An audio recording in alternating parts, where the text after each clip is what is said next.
la psicóloga María Ángeles Pérez y le vamos a hacer unas preguntas sobre, desde el punto de vista psicológico, elige a un héroe de tu infancia e intenta explicar por qué ese héroe y por qué es necesario.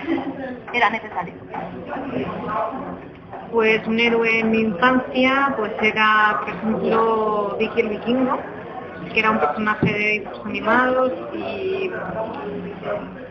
me imagino ahora viéndolo desde el punto de vista psicológico, que en él veía como un modelo de aventurero, de rebelde, de un niño inquieto, divertido, que siempre estaba ahí buscando la aventura y necesario, pues porque como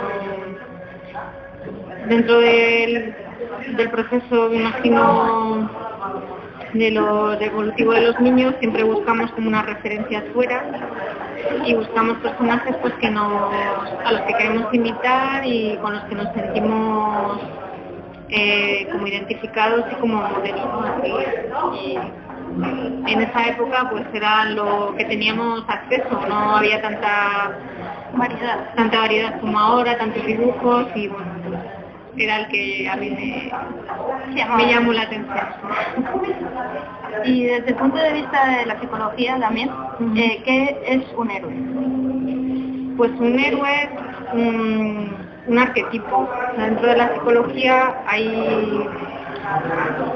hay distintos arquetipos que son como si dijésemos modelos de comportamiento que tenemos a nivel social, y el héroe pues es uno de esos arquetipos que todos a nivel cultural, pues en todas las culturas incluso pues se detecta, ¿no? Que hay como una figura tanto en la mitología como a lo largo de la evolución de la cultura, pues surgen personajes a los que indirectamente pues las personas se fijan en ellos pues como modelos, lo que hablaba antes, ¿no? Entonces en el tema del héroe pues es curioso porque pues para que haya héroe también tiene que haber otros personajes alrededor que hacen que él sea héroe. Tiene que haber un villano con el que lucha, tiene que haber normalmente como una figura a lo mejor femenina que conquista, luego a veces pues surge el que es valorado por el resto. También, o sea, hay como una evolución de todo su trayectoria, desde que normalmente a lo mejor es una persona normal, que de repente tiene unos poderes, se tiene que enfrentar al malo, una vez que se enfrenta al malo es valorado por todo el mundo. Entonces es un poco los distintos arquetipos que confluyen, el del héroe, el del villano. Sí, o sea que tiene que haber más como papeles secundarios, por así decirlo, para que uno destaque. Sí, todos son importantes. De hecho, todos en una parte te identificas a veces con el bueno, a veces con el malo. Hay como una también hay como polaridad. O sea, también en la psicología muchas veces vemos que hay muchas cosas que hay una polaridad. Para que uno sea bueno tiene que haber malo, porque si no, no es bueno. Entonces en el tema del héroe y el villano, por ejemplo, es como muy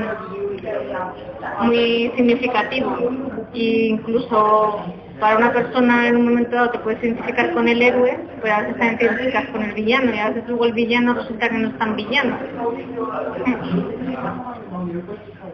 ¿Y por qué buscamos un héroe ficticio real? Por eso de buscar un modelo, ¿no? Sí, es parte de nuestro aprendizaje social. O sea, nosotros aprendemos a comportarnos en la sociedad y a comportarnos nosotros mismos muchas veces a través de modelos. Y entonces los modelos pues muchas veces nos vienen precisamente de los héroes que la ficción nos bombardean desde pequeños, con los dibujos animados, los superhéroes. las películas cuando somos más mayores, los deportistas, ¿no? También vamos cambiando desde pequeños. A lo mejor tenemos más el héroe ficticio, cuando estamos en la adolescencia buscamos héroes que son más parecidos, o sea, más reales, un actor de cine, un músico, un futbolista. Y cuando ya vamos siendo más adultos, encontramos los héroes más mundanos, más el héroe anónimo, personas que a lo mejor has conocido o conoces que te parece que han hecho algo destacable. O sea, vamos evolucionando también a lo largo del proceso nuestro de elegir distintos tipos de héroes. Vamos cambiando a medida que vamos envejeciendo. Sí, no sería, por decirlo muy normal, que con 40 años tu héroe sea Superman. Sería un síntoma de que hay algo que no ha evolucionado bien. Volviendo al tema del villano, ¿qué es lo que hace que un villano sea un villano? Pues el villano es la antítesis del héroe, pero a la vez el héroe no es nadie sin el villano.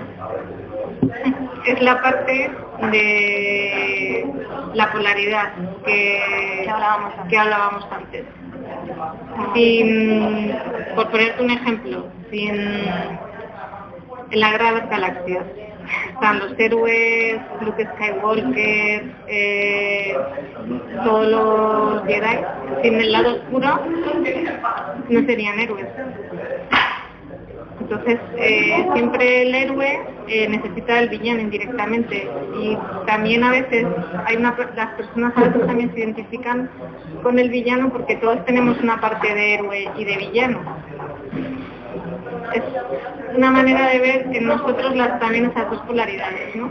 Se trabaja, por ejemplo, en terapia, ahí se trabaja con los cuentos, sobre todo, por ejemplo, con niños, pues, y que se identifican en un cuento. Y hay unos niños, incluso con adultos también se trabaja, que se identifican con el héroe, hay otros que se identifican con la bruja. Entonces, a partir de ahí tú puedes ver qué rasgos de personalidad o qué cosas tuyas estás viendo identificado en ese personaje. Y se ve al final como muchas veces todos tenemos las dos polaridades. Ah, bien. Y entonces, ¿tú piensas que lo que llamamos héroe o un modelo a seguir, como hemos hablado antes, es necesario para el ser humano tener un héroe? En parte es necesario porque el primer héroe y el héroe más importante de cualquier niño son los padres. Entonces, necesitamos modelos de roles para podernos identificar con nuestro rol masculino, con nuestro rol de femenino, con nuestra, a lo mejor, nuestras ilusiones o así. Como si dijésemos, somos, al ser seres sociales y aprender mucho por la interacción con los otros, sí que los héroes, igual que otros arquetipos que tenemos a lo largo de la vida o que influyen, son necesarios para saber por dónde jugar.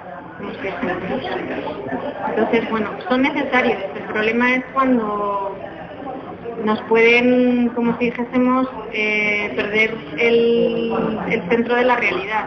O sea, un adolescente que se quede enganchado con un héroe y no sea capaz de entender que él es aparte y que no puede ser a lo mejor Beckham, o que esté obsesionado con un personaje de ir a verle, de quiero que se enamore de mí o cosas así, por ejemplo, pues ahí ya el héroe ya está haciendo un conflicto, ¿no? O sea, son necesarios, pero siempre, lo que hemos dicho antes, siempre que cumplan su función en el proceso evolutivo de la persona. Si te quedas enganchado ahí, claro, que vayan cambiando a medida que vas madurando. Que vayan cambiando y, como si dijésemos, que van dejando de tener tanta importancia. Una vez que vas madurando, los héroes ya no son tan importantes en tu vida. Vas, como dijésemos, haciendo al héroe como más mundano.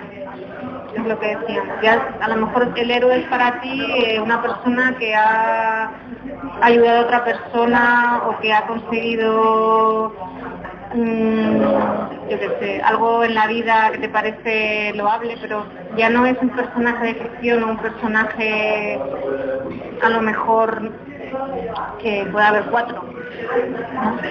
O puede ser un futbolista o Es algo más personal, más... sí, es algo más de valores y de cosas que puedes conseguir, pero más cercanas a tu realidad. más alcanzable. Sí. ¿Qué es lo que las personas ven en un héroe ficticio? Pues aquello que les gustaría que pudiera ser. Como una aspiración. Sí, o una ilusión. Vale. Pues muchas gracias por concedernos la entrevista. Nada, nosotros. Y bueno, pues ya está.